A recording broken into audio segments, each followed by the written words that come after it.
Olá pessoal, tudo bem? Vamos resolver uma questão de processo civil? Veja a questão que eu tenho para você agora. Em relação à prova, considere. E aí nós temos 4 assertivas e você já sabe, é aquele tipo de questão maravilhosa que você tem que verificar se estão certas ou erradas para no final chegar à resposta, certo?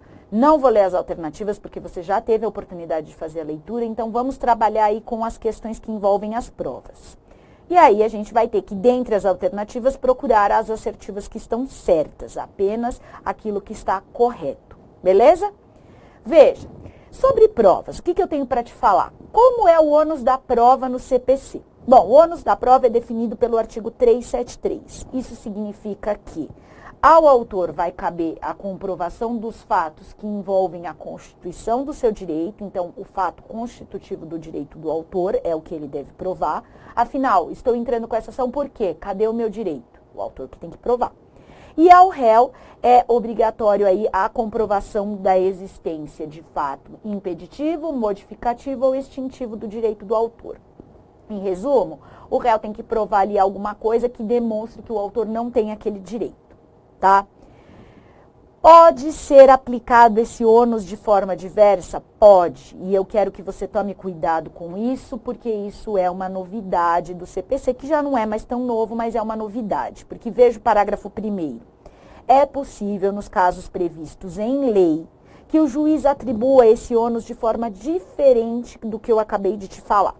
Para isso, ele vai levar em conta as peculiaridades daquela causa, relacionadas ali a uma dificuldade, a uma impossibilidade, a algo que faça ali com que aquela parte não consiga produzir aquela prova.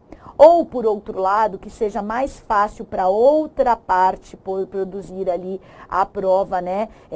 Ou a maior facilidade para produzir a prova do fato contrário. Então, o juiz pode mudar, pode dizer que cabe ao autor comprovar ali um fato e ao réu comprovar ali o fato constitutivo do direito do autor, ou por que o autor não tinha aquele fato constitutivo, enfim.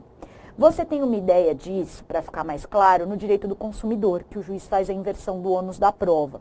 Mas aqui o que a gente tem é que não acontece essa atribuição de modo diverso tão somente no CDC. Não, por quê? Porque aqui nós temos nessas hipóteses que dentro do CPC o juiz pode estabelecer.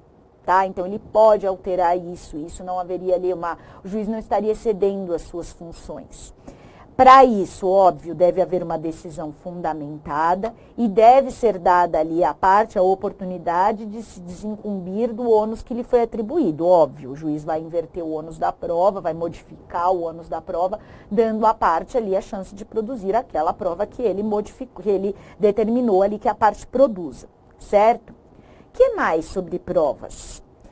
Aí um pouquinho sobre provas em espécie, para a gente conseguir responder a questão. Prova testemunhal. O que eu tenho para falar sobre prova testemunhal para você?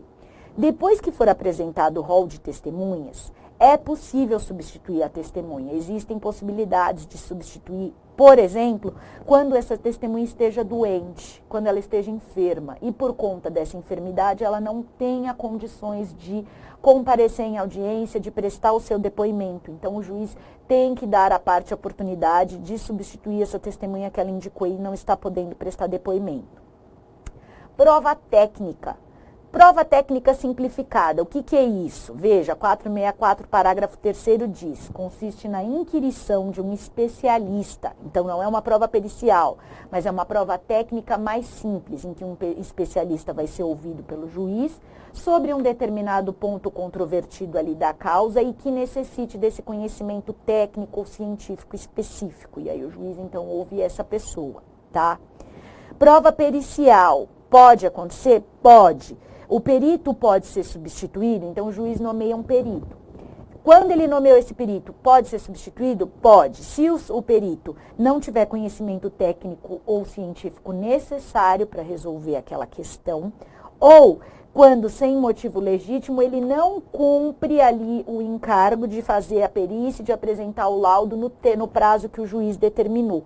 O juiz pode, então, também determinar a sua substituição. Então, veremos agora a nossa questão, que é o que está correto na letra A, que diz que é a alternativa, que é a assertiva 1. Mas vamos ter que voltar na nossa assertiva, certo? Que diz o seguinte: O ônus da prova pode ser atribuído de modo diverso pelo juiz, então até aí está certo, desde que por decisão fundamentada e que as peculiaridades da causa de fato reflitam a impossibilidade ou a excessiva, exatamente 373, parágrafo 1º, que é o que eu falei com você, certo? Não é permitido ao juiz proceder à inquirição de especialistas sobre ponto controvertido? Opa, acabei de ver aqui, não é permitido? Juiz não pode? Aqui na frente. O juiz não pode fazer isso? Ele não pode ouvir? Veja, prova técnica simplificada. Ele pode ouvir. Então, não é essa, está errada.